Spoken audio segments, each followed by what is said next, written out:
नमस्कार दोस्तों, मैं पिंटू शर्मा आपका स्वागत करता हूं एक बार फिर परिवर्तन क्लासेस मगहर के ऑफिशियल यूट्यूब चैनल में। और हमने इससे पहले पीछे क्लासें ली हैं। कौन कौन सी क्लासें?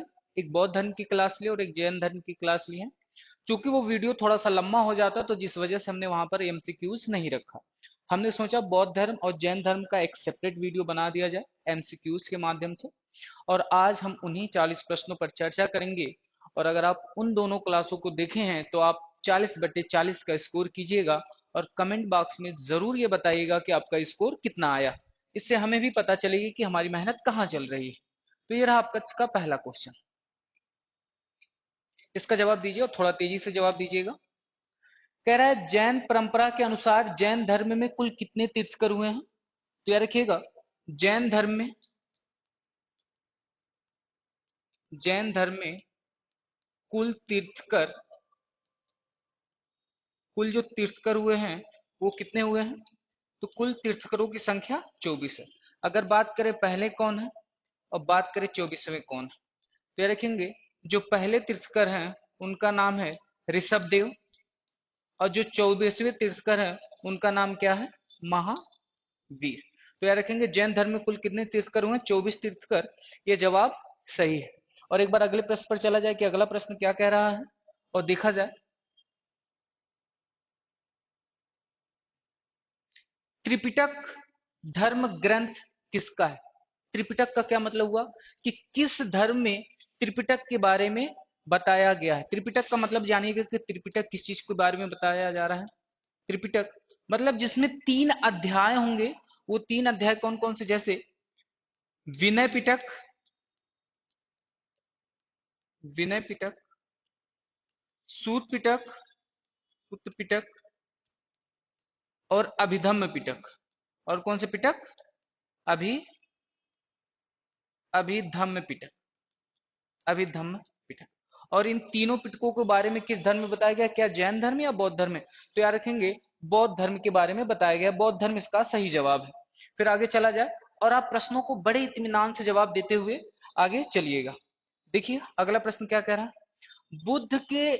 बुद्ध ने निम्नलिखित में से किस स्थान पर महापरिनिर्वाण प्राप्त किया था? यानी बुद्ध की किस स्थान पर मृत्यु हुई थी? तो आप बता सकते हैं कि बुद्ध की किस स्थान पर मृत्यु हुई थी? तो याद रखेंगे इसका जवाब क्या है? कुशीनगर। इनकी मृत्यु कहां पर हुई थी? कुशीनगर में हुई थी। और आगे चला जाए, प्रश्न क्या कह रहा है एक बार देखा जाए।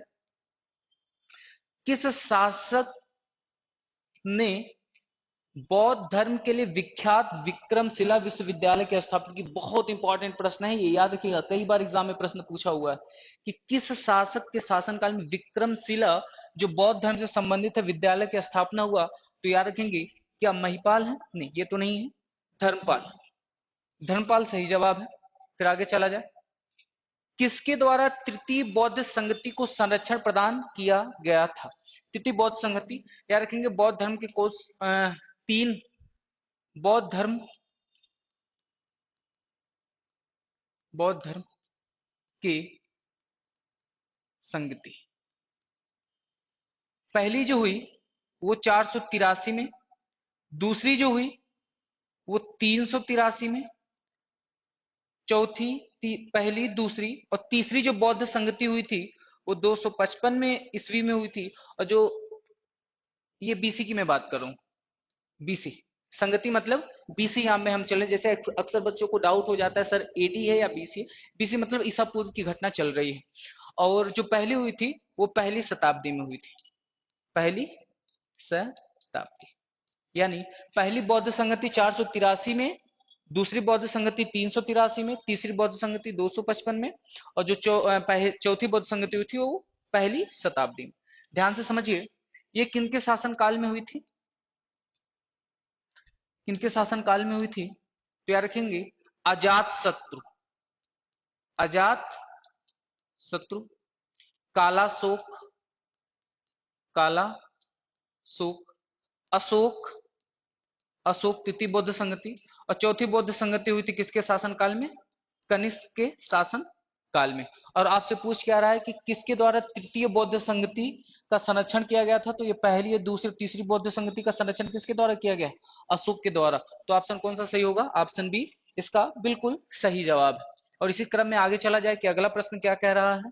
देखा जाए, बौद्ध ग्रंथ त्रिपिटक की रचना निम्नलिखित में से किस भाषा में हुई है। तो एक कॉमन सेंस लगाइए कि बौद्ध धर्म में कौन सी भाषाएं बहुत ज्यादा प्रचलन में थी। अगर आप देख पाए कि बौद्ध धर्म में कौन सी भाषाएं सबसे ज्यादा प्रचलन में थी, तो पाली भाषा। आगे चला जाए थोड़ा तेजी से, किस शासक के शासन काल में नेपाल में बौद्ध धर्म का गमन हुआ, यानी बौद्ध धर्म बहुत धूमधाम से चला था। तो याद रखेंगे किसके शासन काल में। ये थोड़ा सा इसमें सुधार कर लीजिए, ये अशोक होगा। यहाँ पर नाम क्या होगा, अशोक, अशोक। और इसी प्रश्न का जो सही जवाब होगा वो यही अशोक ही होगा। आगे चला जाए, बौद्ध धर्म ने समाज के निम्न वर्गों पर महत्वपूर्ण प्रभाव डाला, यानी बौद्ध धर्म किस वर्ग के समाज पर सबसे महत्वपूर्ण प्रभाव डाला था। क्या व्यापारी और पुजारी पर, साहूकार पर। बौद्ध धर्म में तो हमने जब भी पढ़ाया तो ऐसा नहीं बताया। हाँ, हमने ये जरूर बताया था कि बौद्ध धर्म के लोग बड़े ही सामाजिक व्यक्ति पे वो ध्यान देते थे कि चीजें निम्न स्तर से और किसी के साथ भेदभाव ना हो, इस स्तर पर काफी ज्यादा ध्यान देते थे। तो क्या योद्धा और व्यापारी पर नहीं, वो महिला और शूद्र पर प्रभाव सबसे ज्यादा पड़ा था। ये इसका सही जवाब है। सांची के विख्यात, सांची क्यों विख्यात है, तो याद रखेंगे सबसे बड़ा बौद्ध स्तूपों के लिए। सांची क्यों विख्यात है, सबसे बड़ा बौद्ध स्तूपों के लिए। अच्छा, कुछ अगर देख लिया जाए, जैसे धमेक स्तूप कहां पर है, धमेक स्तूप। सारनाथ स्तूप कहां पर है, धमेक स्तूप हो गया। सारनाथ स्तूप कहां पर है, सारनाथ, सारनाथ स्तूप कहां पर है, सारनाथ स्तूप कहां पर है। सांची स्तूप कहां पर है, सांची स्तूप आप जरूर बताइए कहां पर है। और भरहूत स्तूप, भरहूत स्तूप, भरहूत स्तूप। याद रखिएगा, धमेक स्तूप उत्तर प्रदेश में कहां पर है, उत्तर प्रदेश में। सारनाथ स्तूप ये भी उत्तर प्रदेश में है। सांची स्तूप ये मध्य प्रदेश के जिस जगह में है, पेपर में एक बार प्रश्न पूछा हुआ है, विदिशा। याद रखेंगे, पेपर में प्रश्न पूछा हुआ क्या, विदिशा। पेपर में प्रश्न पूछा हुआ कहां पर है, तो याद रखेंगे विदिशा में, विदिशा में। और धमेक भरहूत स्तूप कहां पर है, ये भी मध्य प्रदेश में। अब बात ध्यान से समझिएगा मेरी। अब यहां से पूछेगा कि किसे किसने बनवाया, तो याद रखिएगा, धमेक स्तूप, सारनाथ स्तूप, सांची स्तूप, इन तीनों स्तूपों को किसने बनवाया था, तो अशोक ने बनवाया था। बहुत बार पेपर में पूछा, बहुत इंपॉर्टेंट प्रश्न है। और भरहूत स्तूप इसे पुष्यमित्र शुंग ने बनवाया था, पुष्यमित्र शुंग ने बनवाया था। जब मैं मौर्य वंश या मगध पढ़ाऊंगा तो वहां पर इन सब के बारे में एक बार फिर से आपको बताऊंगा। अगले प्रश्न पर चला जाए, अगला प्रश्न क्या कह रहा है, और एक बार देखा जाए कि अगला प्रश्न क्या कह रहा है। बुद्ध के गृह त्याग का प्रतीक क्या था, कोई बता पाएगा क्लास में। बुद्ध के गृह त्याग का प्रतीक क्या है, तो याद रखिएगा बौद्ध धर्म के प्रतीक, बौद्ध धर्म के महत्वपूर्ण प्रतीक, महत्वपूर्ण प्रतीक। बौद्ध धर्म के महत्वपूर्ण प्रतीक कौन कौन से आप ध्यान से समझ लीजिए। जैसे जन्म का कौन सा प्रतीक माना जाता है, जन्म के अलावा अगर बात करेगा मृत्यु का कौन सा प्रतीक माना जाता है, इसके अलावा बात करेगा गर्भ का कौन सा प्रतीक माना जाता है, और गृह त्याग का कौन सा प्रतीक माना जाता है। गृह त्याग मतलब घर छोड़ने का प्रतीक कौन सा माना जाता है। देखिए, जन्म का जो प्रतीक है वो कमल या सांड को माना जाता है। अच्छा, ये किसके जन्म की बात कर रहा है, गौतम बुद्ध के जन्म की बात कर रहे हैं, थोड़ा सा आप समझेंगे। मृत्यु का प्रतीक जो है ये पद चिन्ह को माना जाता है, पद चिन्ह को मानते हैं। गर्भ का प्रतीक हाथी को माना जाता है, और गृह त्याग का प्रतीक किसको मानते हैं, घोड़े को मानते हैं। प्रश्न में क्या कह रहा है कि बुद्ध के गृह त्याग का प्रतीक क्या था, तो प्रश्न के हिसाब से सही जवाब क्या है, घोड़ा। आगे चला जाए, अगला प्रश्न क्या कह रहा है, और एक बार देखा जाए, गौतम बुद्ध द्वारा बिछुड़ी संघ की स्थापना, जब इन्हें ज्ञान प्राप्त हो गया था, तो ज्ञान प्राप्त होने के बाद इन्होंने जो बिछुड़ी संघ की स्थापना की थी, वो स्थापना कहाँ की थी, तो कोई बताएगा, तो याद रखेंगे वैशाली में। बिछुड़ी संघ की स्थापना कहाँ की गई थी, वैशाली में। गौतम बुद्ध द्वारा अपने धर्म में दीक्षित किया जाने वाला अंतिम में कौन था, यानी गौतम बुद्ध ने किसे सबसे अंतिम में दीक्षित या दीक्षा दी थी, तो याद रखेंगे वो सुभद्र था। प्रश्न देख जवाब देते चले। महावीर का मूल नाम क्या है, जो जैन धर्म से संबंधित है, कोई बताएगा महावीर का मूल नाम क्या, वर्धमान है, नहीं। गौतम जी नहीं, सिद्धार्थ। मूल नाम क्या है, सिद्धार्थ। महावीर की मृत्यु कहां पर हुई थी, कोई बताएगा? महावीर की मृत्यु कहां पर हुई थी? तो याद रखेंगे पावापुरी पटना। पटना कहां पड़ता है? बिहार में। पावापुरी पटना बिहार में। एशिया की रोशनी या द लाइट ऑफ एशिया के नाम से किसे जाना जाता है? और मुझे लगता है एक सिंगल बच्चा ऐसा नहीं होगा जो ये नहीं जानता होगा, गौतम बुद्ध को द लाइट ऑफ एशिया के नाम से जाना जाता है। आप कमेंट बॉक्स में जरूर बताइएगा कि द लाइट ऑफ एशिया पुस्तक किसने लिखी है। अगला प्रश्न क्या कह रहा है? दिलवाड़ा के जैन मंदिरों का निर्माण किसने करवाया था? दिलवाड़ा के जैन मंदिरों का निर्माण याद रखेंगे चालुक्य शासकों ने करवाया था, चंदेल शासकों ने नहीं, चालुक्य शासकों ने करवाया था। मठ, मंदिर और स्तूप किस धर्म से संबंधित है? यानी दो धर्म हमने आपको पढ़ाया, जैन धर्म और बौद्ध धर्म। इन दो धर्मों में ऐसा कौन सा धर्म है जिसमें मठ नाम आते हैं, स्तूप नाम आते हैं और मंदिर नाम आते हैं? तो याद रखेंगे किस धर्म में आते हैं? तो बौद्ध धर्म में आते हैं। अच्छा, इसके अलावा बात करें कुछ मठों को, कुछ मठ, कुछ मठ। अच्छा, जैसे कौन कौन से मठ एग्जाम में पूछे जाते हैं? जैसे पेपर में बहुत बार पूछा गया है कि चलिए आप बता दीजिए हेमिस मठ कहां पर है? हेमिस मठ और ठीक से मठ कहां पर है? क्या मैं दिख रहा हूं आप लोगों को? चलिए यहां से लिख दो, ठीक से मठ, हेमिस मठ, ठीक से मठ। और इसके अलावा अगर बात करिए दोनों मठ कहां पर है? लद्दाख में। अगर मैं नहीं दिख पा रहा तो सामने से आ जाता हूं। इसके अलावा अगर बात किया जाए कि चलिए बताइए तांबू मठ कहां पर है? तांबू मठ। की मठ कहां पर है? की मठ कहां पर है? तांबू मठ कहां पर है? की मठ कहां पर है? नामग्याल मठ कहां पर है? नामग्याल मठ कहां पर है? सासुर मठ कहां पर है? सासुर मठ कहां पर है? तो इसका जवाब दीजिए कौन सा मठ कहां पर है। जैसे बात करिए तांबे मठ कहां पर है, तो याद रखेंगे तांबे मठ जो है ये हिमाचल प्रदेश, हिमाचल है अरुणाचल प्रदेश में।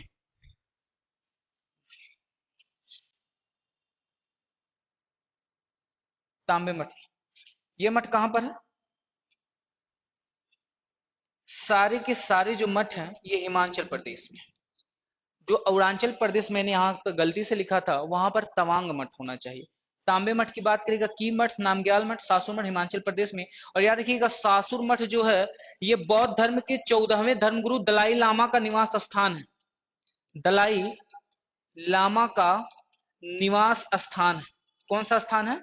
निवास स्थान है। अच्छा, पेपर में कई बार प्रश्न पूछा है कि दलाई लामा को चीन से भारत कब भेजा गया था, क्योंकि वहां पर इन्हें कई सारे प्रताड़ित किया गया था। तो जो दलाई लामा है ये भारत कब आए? तो याद रखेंगे भारत आए, तो ये भारत कब आए थे? तो 1959 में भारत में आए थे। पेपर में कई बार ये प्रश्न पूछा हुआ है। अच्छा, कुछ और अगर बात करें कि कुछ और, जैसे आपसे पूछ लेगा तवांग मठ कहां पर है? तवांग मठ, तो याद रखेंगे जब पूछेगा तवांग मठ कहां पर है तो इसका जवाब दीजिएगा अरुणाचल प्रदेश। और तवांग मठ याद रखिएगा बौद्ध धर्म का सबसे बड़ा मठ है। तवांग मठ जो है ये बौद्ध धर्म का सबसे बड़ा मठ है। सबसे बड़ा मठ है जो तवांग मठ है, ये बौद्ध धर्म का सबसे बड़ा मठ है। इसके अलावा पेपर में सबसे ज्यादा अगर कोई और मठ पूछा गया है तो रूमटेक मठ कहां पर है? चलिए बता दीजिए रूमटेक मठ कहां पर है? तो याद रखेंगे सिक्किम में। रूमटेक मठ कहां पर है? तो याद रखेंगे सिक्किम में। इससे ज्यादा आपसे मठ से प्रश्न नहीं पूछा जाएगा एग्जामों में। अगला प्रश्न पे चला जाए कि अगला प्रश्न क्या कह रहा है। और देखिए अगला प्रश्न, बोधिसत्व पद्म पाणी का चित्र सर्वाधिक प्रसिद्ध और प्रायः चित्रित चित्रकारी हैं। यानी कि बौद्ध धर्म की सारी चीजों के बारे में इनमें से ये वो चार ऑप्शन है किस जगह बताया गया है बौद्ध धर्म के सारी चीजों के बारे में। तो याद रखेंगे अजंता की गुफा में सबसे ज्यादा चीजों को बताया गया है। अगला प्रश्न, जैन परंपरा के अनुसार महावीर कौन थे? कौन थे? तीर्थकर थे। यानी कौन से तीर्थकर थे? याद ध्यान से समझिएगा, कौन से तीर्थकर थे? मेरी बात ध्यान से समझिए। क्या वो पहले थे, 10वें थे, 18वें थे? नहीं, वो 24वें तीर्थकर थे। महावीर स्वामी कौन से तीर्थकर थे? 24वें तीर्थकर थे। अभी आप जस्ट पीछे पढ़े। जैन धर्म का आधारभूत बिंदु क्या था? यानी सबसे मेन बिंदु जैन धर्म में क्या था? क्या मारपाट करना था, झगड़ा करना था? जी नहीं, अहिंसा करना था। इसके अलावा बात किया जाए जियो और जीने दो किसने कहा? ये एक नारा बहुत फेमस है, जियो और जीने दो का नारा किसने दिया? तो याद रखेंगे महावीर स्वामी ने। गौतम बुद्ध ने कहा, गौतम बुद्ध ने क्या कहा था? तो याद रखेंगे गौतम बुद्ध ने कहा था अप दीपो भव। अप, गौतम बुद्ध ने क्या कहा था? अप दीपो भव। गौतम बुद्ध ने कहा था अप दीपो भव। गौतम बुद्ध ने क्या कहा था? अप दीपो भव। अप दीपो भव, इसका मतलब क्या होता है? अपना उजाला स्वयं बनो। अपना उजाला स्वयं बनो। अपना उजाला स्वयं बनो, अप दीपो भव गौतम बुद्ध ने कहा। जियो और जीने दो किसने कहा है? महावीर स्वामी ने कहा है। इसके बाद आगे चला जाए, अगला पॉइंट क्या कह रहा है एक बार देखा जाए। तीर्थकरों के क्रम में अंतिम कौन थे? यानी कि इन तीर्थकरों में सबसे अंतिम तीर्थकर कौन थे? तो मैंने अभी जस्ट पीछे कई बार आपको बताया, महावीर स्वामी इन तीर्थकरों में सबसे अंतिम तीर्थकर थे। महावीर स्वामी का जन्म कहां पर हुआ था? कोई बताएगा महावीर स्वामी का जन्म कहां पर हुआ था? तो याद रखेंगे कुंडल ग्राम में महावीर स्वामी का जन्म हुआ था। अशोक के शासनकाल में बौद्ध संगति नगर में आयोजित की गई थी। यानी अशोक के शासनकाल में बौद्ध संगति कहां पर आयोजित की गई थी? थोड़ा सा देखा जाए, बौद्ध संगति कहां पर आयोजित की गई अशोक के शासन काल में? मैंने बताया कि पहली बौद्ध संगति 483 में, दूसरी 383 में, तीसरी 255 में, और जो पहली बौद्ध संगति थी वो पहली शताब्दी में। पहली शताब्दी में। अब ये जगह का नाम मैं बता रहा हूं कि कौन से जगह पर। पीछे मैंने आपको बता दिया कि कौन से शासक के शासनकाल में।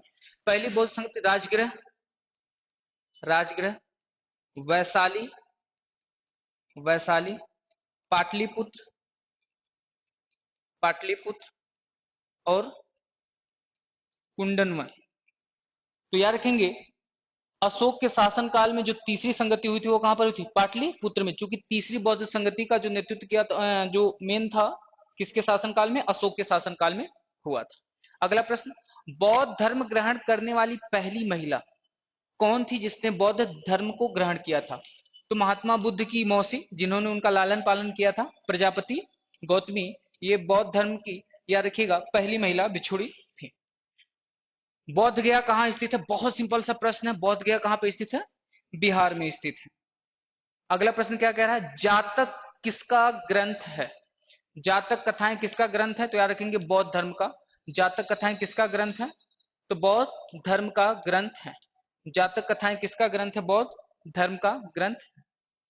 निम्नलिखित में से किस नगर में प्रथम बौद्ध संगति या सभा का आयोजित किया गया था?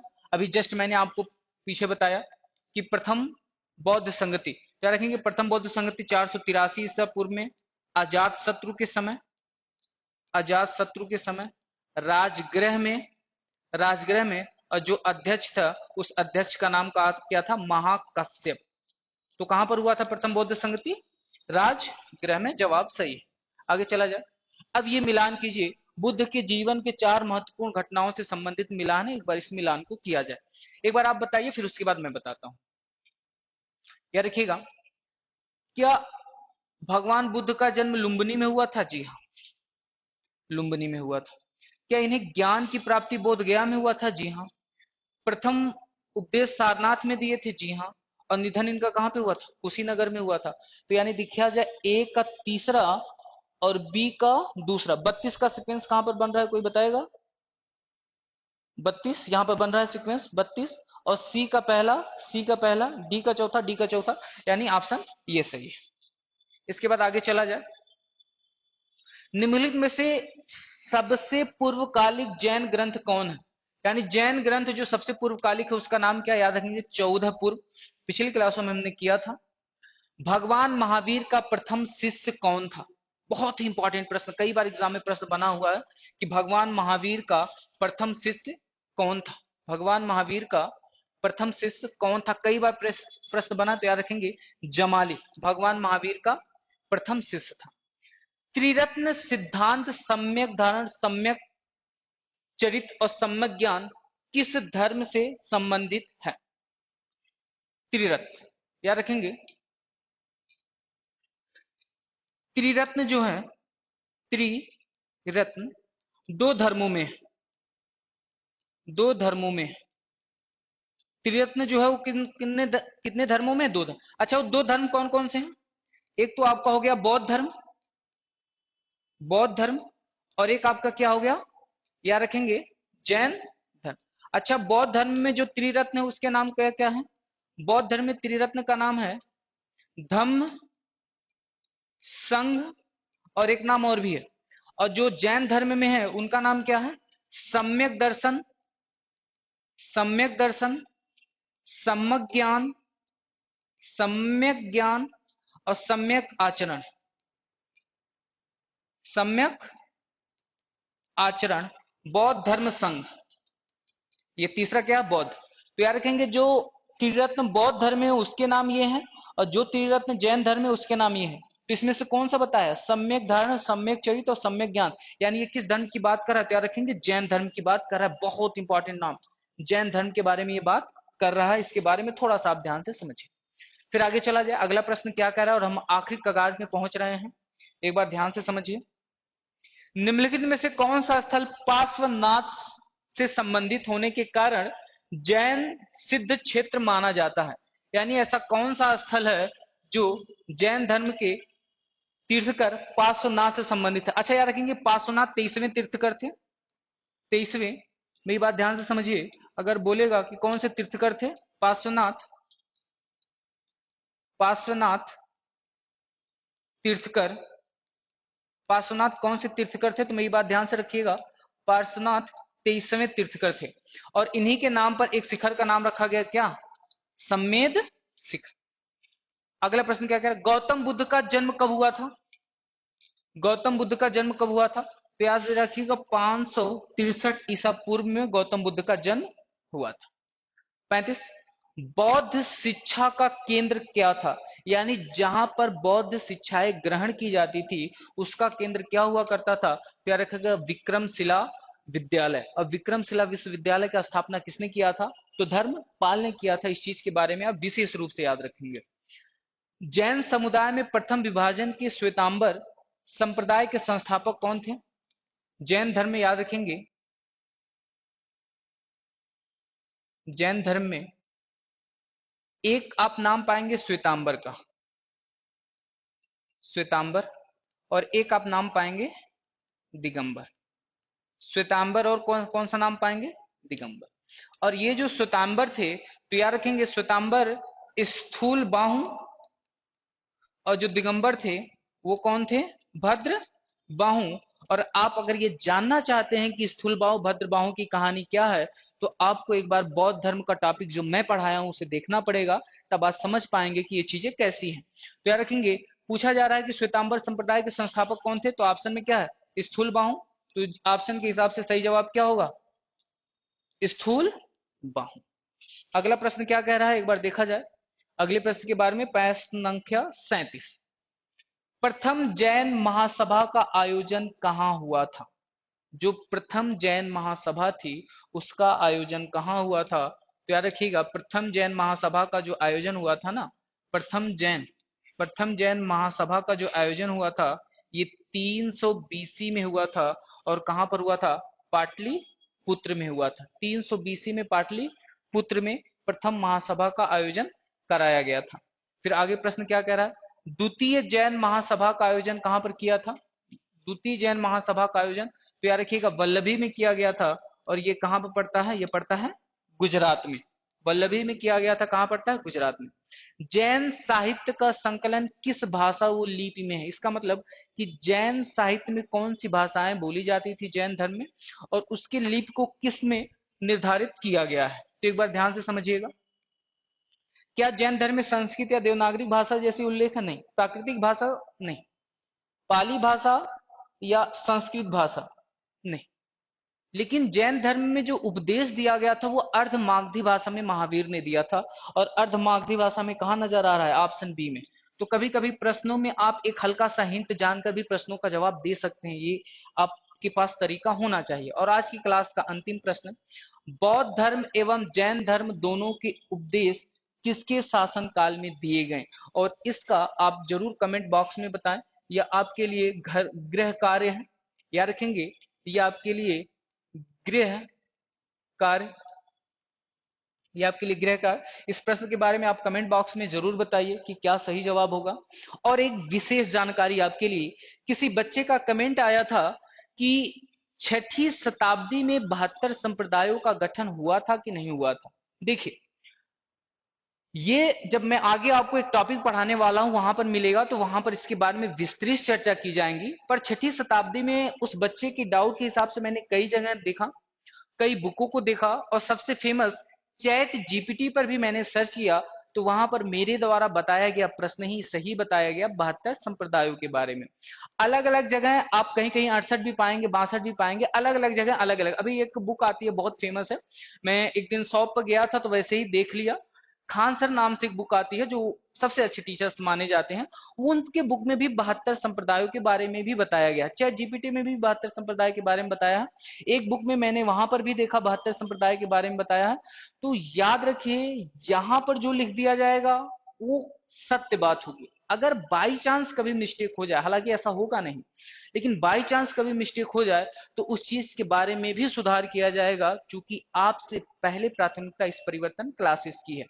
और आज के लिए बौद्ध धर्म और जैन धर्म के इतने ही प्रश्न, और आपको क्लास कैसी लग रही है इसके बारे में जरूर बताइए। और आपको अगला वीडियो ध्यान से समझिएगा, अगला वीडियो किस टॉपिक पर चाहिए ये कमेंट बॉक्स में जरूर बताइए, और जैसे ही आपका कमेंट होगा हम परिवर्तन क्लासेस आपके लिए तत्पर होकर उस पर एक सेपरेट वीडियो बना दिया जाएगा। और आज की क्लास इतनी ही, मिलते हैं अपने नेक्स्ट वीडियो में। जय हिंद।